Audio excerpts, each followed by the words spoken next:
Pemirsa, khususnya mahasiswa Universitas Terbuka, selamat berjumpa dalam program perkuliahan Universitas Terbuka. Pada pertemuan ini, kita akan membahas mata kuliah Teori Akuntansi dengan topik Akuntansi Syariah.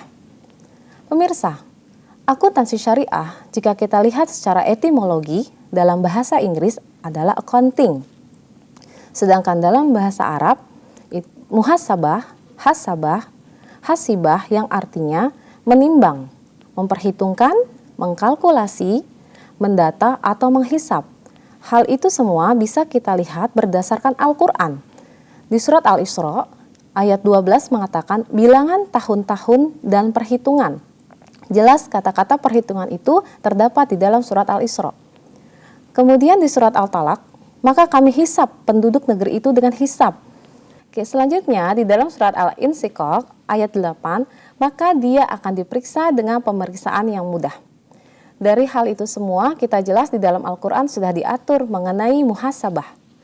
Pengertian akuntansi syariah secara definisi kita bisa lihat kegiatan identifikasi, klarifikasi, pendataan, dan pelaporan melalui proses perhitungan yang terkait dengan transaksi keuangan sebagai bahan informasi dalam mengambil keputusan ekonomi berdasarkan prinsip akad-akad syariah.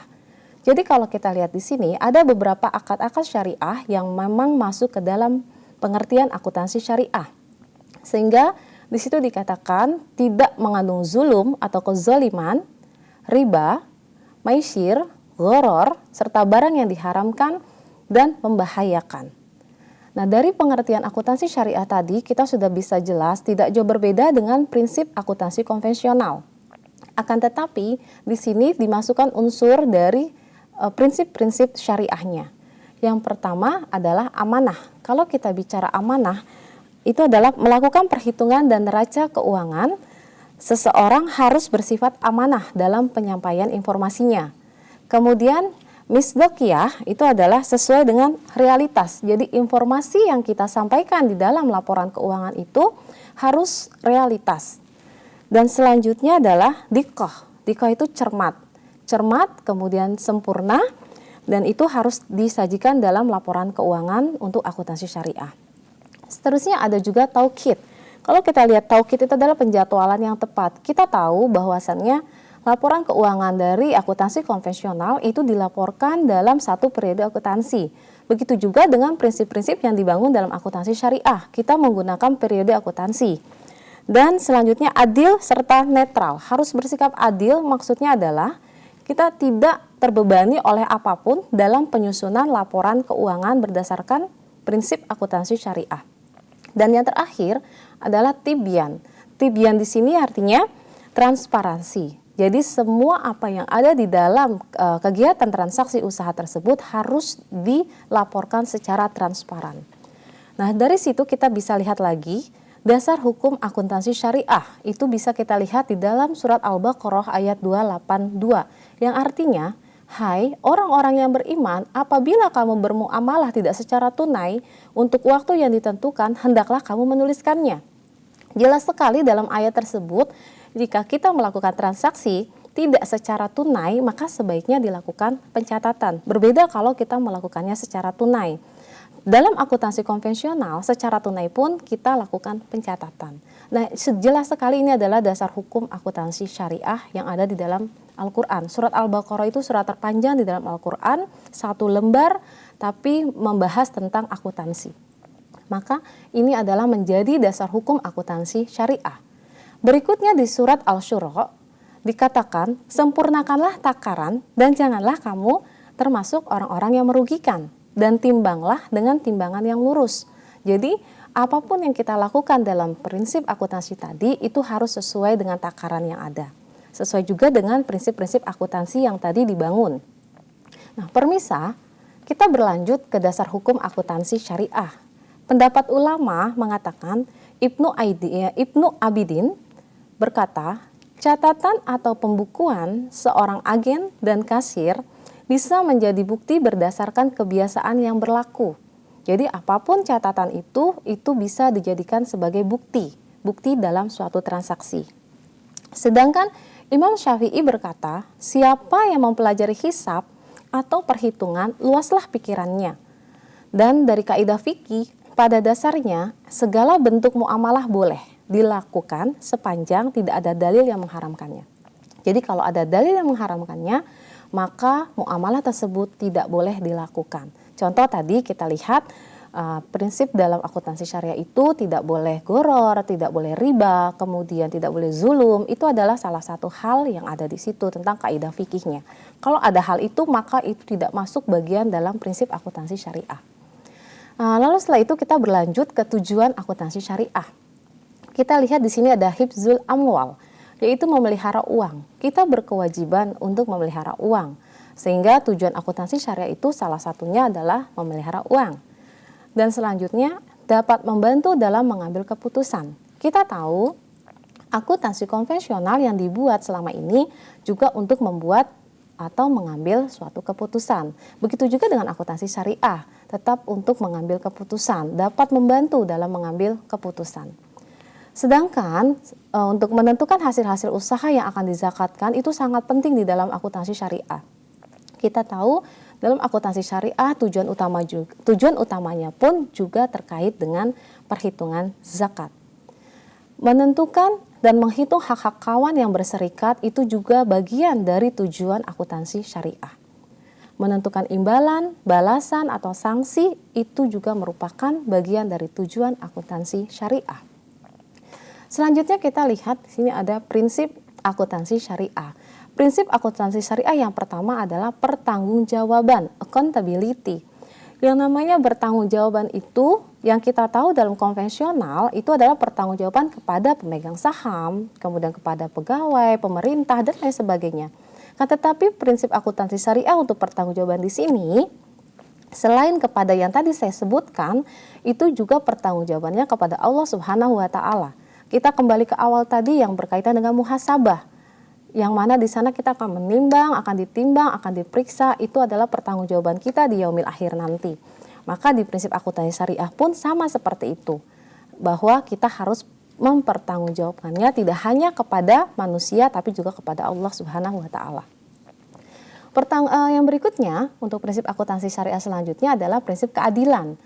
Keadilan di sini maksudnya adalah bahwa akuntansi syariah yang disajikan itu harus adil dan tidak seperti yang dikatakan di awal tadi, netral, adil, tidak berpaling kepada siapapun atau tidak ada tekanan dari siapapun dengan prinsip akuntansi syariah ini. Kemudian selanjutnya kebenaran. Prinsip kebenaran ini adalah sesuatu hal yang memang harus dipegang oleh orang-orang yang akan menerapkan prinsip akuntansi syariah. Karena kebenaran di sini adalah untuk terkait dengan mempertanggungjawabkan laporan keuangannya. Selanjutnya, kita bisa lihat konsep akuntansi syariah. Dari konsep akuntansi syariah di sini ada ketaatan pada hukum syariah. Maksudnya apa? Maksudnya adalah bahwa kalau memang perusahaan atau entitas bisnis ingin melakukan atau ingin berdasarkan prinsip syariah, maka dia harus taat pada hukum syariah yang tadi dijelaskan di awal, tidak ada riba, goror, zulum, dan lain sebagainya, maka itu bisa dijadikan sebagai konsep akuntansi syariah. Kemudian melaporkannya dengan akurat dan terkait pada keadilan, mempromosikan dan menilai efisiensi kepemimpinan. Jadi kita tahu pada saat pemimpin ini menggunakan metode A dan metode B, apakah dia istiqomah dengan metode yang digunakan. Itu adalah salah satu bagian dari konsep akuntansi syariah. Jangan sampai ada pergantian kepemimpinan, maka pergantian metode yang digunakan dalam akuntansi. Kemudian penentuan laba rugi yang tepat. Kita tahu penentuan laba rugi yang tepat itu adalah bisa dibuat dalam periode 1 tahun, kemudian bisa per bulan, 3 bulan, 6 bulan, dan lain sebagainya. Itu juga merupakan bagian konsep akuntansi syariah yang ada di dalam konvensional. Nah, terkait tadi dengan konsep akuntansi syariah yang sebelumnya mengenai promosi dan menilai efisiensi kepemimpinan, kita lihat ada perubahan dalam praktek akuntansi. Tadi saya kaitkan bahwa setiap kepemimpinan yang baru sebaiknya tidak langsung merubah metode-metode yang digunakan tanpa memikirkan hal-hal yang sebelumnya. Nah, konsep akuntansi syariah itu ingin sebenarnya istiqomah, tapi kalau memang metode tersebut sudah tidak bisa digunakan lagi, ya bisa dilakukan pembaharuan. Itu untuk konsep akuntansi syariah. Hierarki konsep akuntansi syariah bisa kita lihat, yang pertama adalah adanya lembaga perusahaan. Kalau sudah ada lembaga perusahaan atau entitas bisnis yang memang ingin menerapkan akuntansi syariah, maka yang pertama hierarkinya tadi itu adalah adanya lembaga. Yang kedua, melakukan kegiatan bisnis harus sesuai dengan syariah. Jadi kegiatan bisnis yang dilakukan oleh entitas tersebut harus sesuai dengan syariah. Jadi tolong jangan dilupakan lagi prinsip-prinsip yang di awal tadi mengenai zulum, goro, riba, dan lain sebagainya. Itu adalah hal-hal yang terkait dengan hal selanjutnya. Berikutnya adalah kegiatan tersebut dicatat. Berdasarkan prinsip-prinsip syariah tadi, maka kegiatan tersebut harus dicatat dalam bentuk accounting. Sehingga kita lihat di awalnya itu adalah dengan proses pembukuan. Dari proses pembukuan itu kita tahu siklus akuntansi. Siklus akuntansi itu dimulai dari transaksi, kemudian jurnal dan lain sebagainya hingga menghasilkan laporan keuangan. Nah, laporan keuangan ini merujuk kembali dengan prinsip-prinsip yang tadi dan terkait juga dengan masalah konsep akuntansi syariahnya, kemudian dengan prinsipnya dan lain sebagainya yang tadi saya jelaskan di awal. Jadi penekanan pada keadilan, kebenaran, kemudian penegakan kepada hukum syariah. Nah, itu dari sisi hierarki konsep akuntansi syariah. Selanjutnya kita akan melihat pemikiran, teori, dan konsep akuntansi syariah. Yang pertama, Gambling dan Karim dalam bukunya Harahap mengatakan, menarik sekali hipotesis karena Islam memiliki syariah yang dipatuhi semua umatnya. Maka wajarlah bahwa masyarakat memiliki lembaga keuangan dan akuntansinya yang disahkan melalui pembuktian sendiri sesuai dengan landasan agama. Jelas sekali di sini Gambling mengatakan bahwa kalau memang Indonesia itu adalah mayoritas Islam, maka dia bisa menerapkan akuntansi Islamnya, dapat menerapkan akuntansi syariahnya. Maka dari itu Gambling mengatakan dilihat dari masyarakat yang ada di sekitarnya. Nah, itu dari pemikirannya Gambling. Sedangkan pemikirannya Scott, beliau mengatakan penyajian laporan keuangan itu harus memperhatikan semua pihak dan memperlakukannya secara adil dan benar. Nah, kita lihat tadi dari awal bahwa adil, benar itu juga bagian dari konsep syariah tadi. Maka Dr. Scott pun mengatakan seperti itu. Penyajian laporan keuangan, akuntan harus memperhatikan semua pihak. Tidak hanya beberapa pihak, tapi semua pihak yang memang membutuhkan laporan keuangan tersebut. Dan memberikan data yang akurat, jangan menimbulkan salah tafsir dan jangan pula bias atau bias. Ya. Dan jadi kita harus memberikan data yang akurat, yang transparan, yang jelas, dan tidak merugikan siapapun. Itu konsep yang ada di dalam prinsip akuntansi syariah. Pemikiran teori akuntansi dan konsep akuntansi syariah yang selanjutnya menurut almarhum Sofyan Sapri Harahap, beliau mengatakan bahwa nilai-nilai Islam ada dalam akuntansi dan akuntansi ada dalam struktur hukum muamalat Islam. Menurut beliau, keduanya mengacu pada kebenaran kendati pun kadar kualitas dan dimensi serta bobot pertanggungjawabannya bisa berbeda. Dan juga penekanan pada aspek tanggung jawab dan aspek pengambilan keputusannya akan berbeda. Untuk tren akuntansi syariah, kita lihat di tahun 94 itu di Adelaide, di Australia.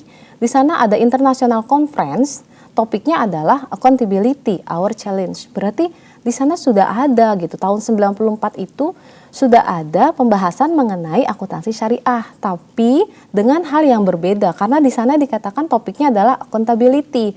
Kita tahu tadi prinsip dari akuntansi syariah yang pertama itu adalah accountability. Sehingga sudah jelas sekali bahwa di sana sudah ada akuntansi syariah. Nah, salah satu artikel yang menjawab topik ini adalah tulisan Profesor Lee. Dia mengatakan bahwa akan ada pertanggungjawaban di masa yang akan datang. Dalam satu babnya dijelaskan bahwa laporan keuangan bertujuan memberikan informasi yang berguna untuk menilai kemampuan manajemen menggunakan kekayaan perusahaan secara efektif dalam mencapai tujuan utama perusahaan. Nah, itu adalah bagian yang ada di dalam tulisannya Prof. Lee tadi. Jadi dikatakan bahwa semua kekayaan perusahaan itu harus dipertanggungjawabkan Sesuai sekali dengan prinsip akuntansi syariah yang di awal tadi. Nah, dengan adanya tren tadi, maka muncullah fenomena konvergensi yang memunculkan akuntansi-akuntansi lainnya. Yang pertama akuntansi sosial ekonomi. Sekarang kita jelas tahu gitu bahwa ada akuntansi pertanggungjawaban sosial dan akuntansi lingkungan.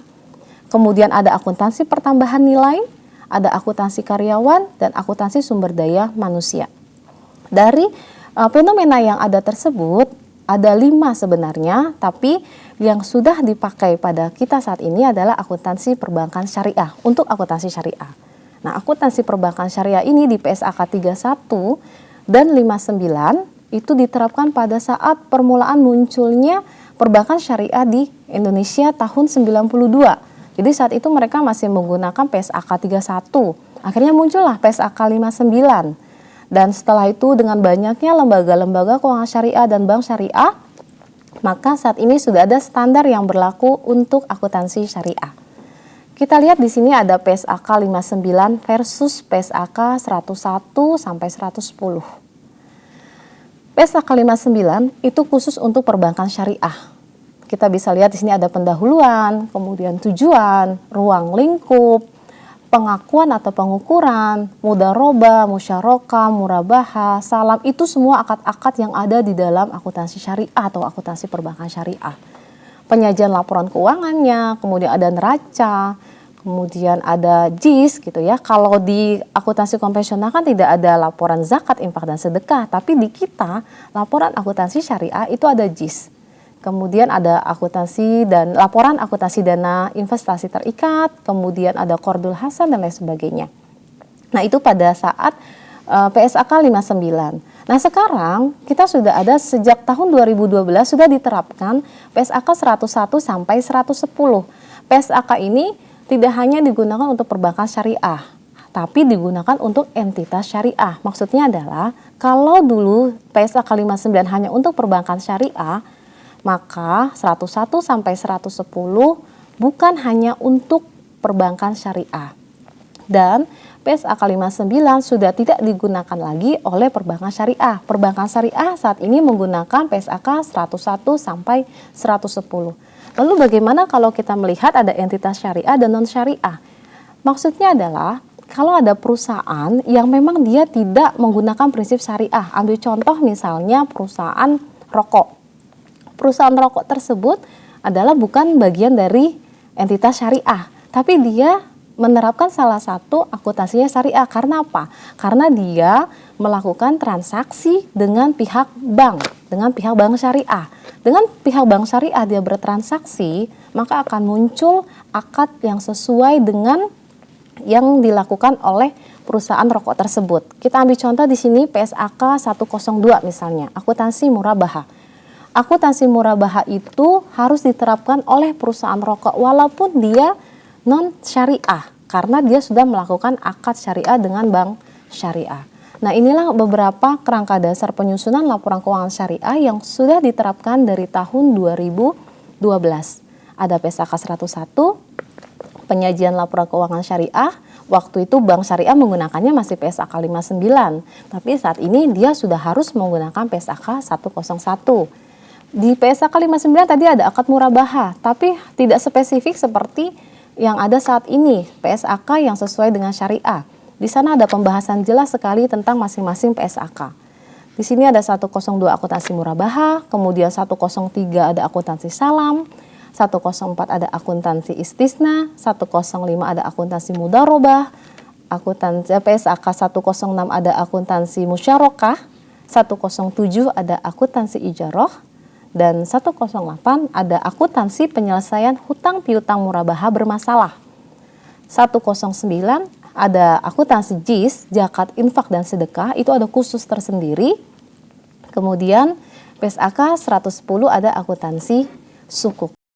Pemirsa, khususnya mahasiswa Universitas Terbuka dimanapun Anda berada, sampai di sini perjumpaan kita kali ini. Semoga tayangan ini bermanfaat bagi Anda. Selamat belajar dan sukses selalu.